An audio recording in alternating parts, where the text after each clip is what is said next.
उहाँ के को लागि दिन खोज्नु भएको हो यो सम्मान कार्यक्रम?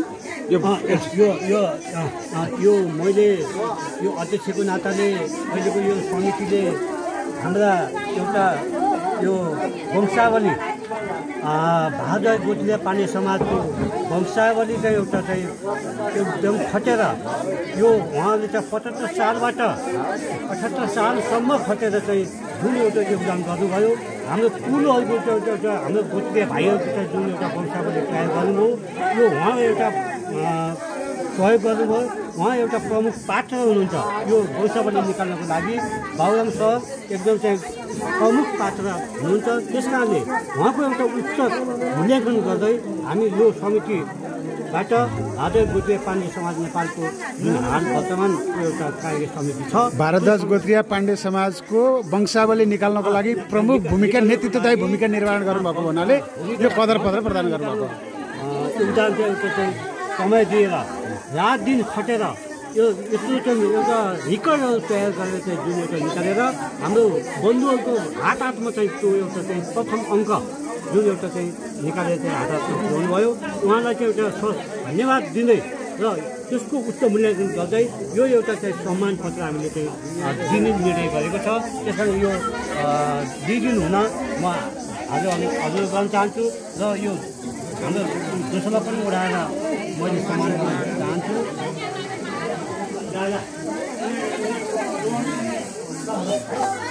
माइकको व्यवस्था चाहिँ हुनुपर्ने थियो कि आज सबै कुराहरू चाहिँ अब उल्टा नै भ्याउनुपर्छ सबैले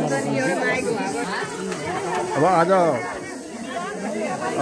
हाम्रो सामूहिक कुल पूजा तेस्रो वर्षमा हामी जुन पूजा गर्दैछौँ तेस्रो वर्षको पूजाको अवसरमा हामीले जति पनि बन्धुहरूलाई एकताबद्ध गराएर एकताको सन्देश दिने खालको हामीले एउटा अभियान छ। त्यो अभियानमा सबै बन्धुहरूले साथ दिएकोमा म सबै बन्धु इष्टमित्र दाजुभाइहरूलाई म धेरै धेरै धन्यवाद दिन चाहन्छु र जुन सबैले मलाई सम्मान गर्नुभयो त्यो सम्मानको लागि पनि म धेरै धेरै धन्यवाद दिन चाहन्छु। अब यसभन्दा पछाडि पनि मैले गर्नुपर्ने सहयोग म निरन्तर गरिरहनेछु। मेरो कर्तव्य हो, मेरो धर्म हो, म गरिरहन्छु। म पदमा रहँदा होस् या नरहँदा पनि म आफ्नो भूमिका निर्वाह गर्छु। सबै भाइ बन्धुहरू गोल गर्न हुनु पनि म अनुरोध गर्छु। यहाँ वंशावलीमा छुटेका जति पनि भाइ बन्धुको नामहरू छ त्यो नामहरू मलाई जतिसक्दो छिटो उपलब्ध गराइदिएमा म आगामी अङ्कहरूमा त्यसलाई समावेश गरेर अझ परिष्कृत गराएर म पुस्तक प्रकाशन गर्ने अभियानमा म लागिरहेको छु। त्यसको लागि म सबैमा अपिल गर्दछु। धन्यवाद।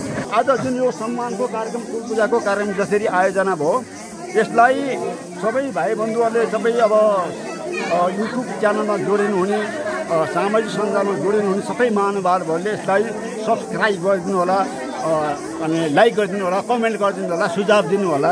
आगामी अङ्कहरूमा हजुरको सुझावलाई म यसलाई स्थापित गरेर हामी प्रण गर्छु।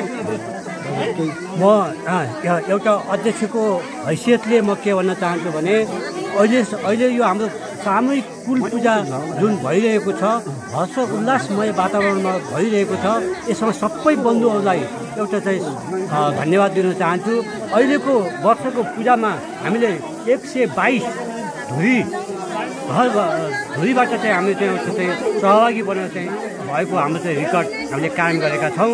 यो एउटा चाहिँ महत्त्वपूर्ण एउटा रिकर्ड हो र आगामी वर्षमा पनि यो चाहिँ योभन्दा अझ हाम्रा भाइ बन्धुहरू खोजतलास हुँदै जानेछन् र समेटेर चाहिँ हामी 130 वर्षको लक्ष्यमा 130 घरधुरीको सङ्ख्याको लक्ष्यमा हामी पुग्नेछौँ र यसमा जुन चाहिँ एउटा हाम्रो चाहिँ एउटा यो हाम्रो यो एउटा यो युट्युब च्यानल छ यो हाम्रो पाण्डे बन्धुहरूको त्यो च्यानलबाट चाहिँ सबै बन्धुहरूले चाहिँ एउटा सेयर गरेर एउटा चाहिँ लाइक गरेर कमेन्ट गरेर सबैले चाहिँ एउटा प्रचार प्रसार चाहिँ गरिदिनु हुन म अध्यक्षको हैसियतले चाहिँ एउटा चाहिँ भूमिका निर्वाह गरिदिनु हुन चाहिँ म विनम्र अनुरोध गर्दै र यसमा चाहिँ आगामी दिनमा गल्ती र कमजोरी भएका कुराहरूलाई चाहिँ यहाँले राय सुझाव दिनुहुनेछ भन्ने कुरा पनि राख्दै र आगामी वर्षको 84को पूजामा सबै चाहिँ भव्य र सभ्यता पुर्याउने लक्ष्य गरी संस्था दर्ता गर्ने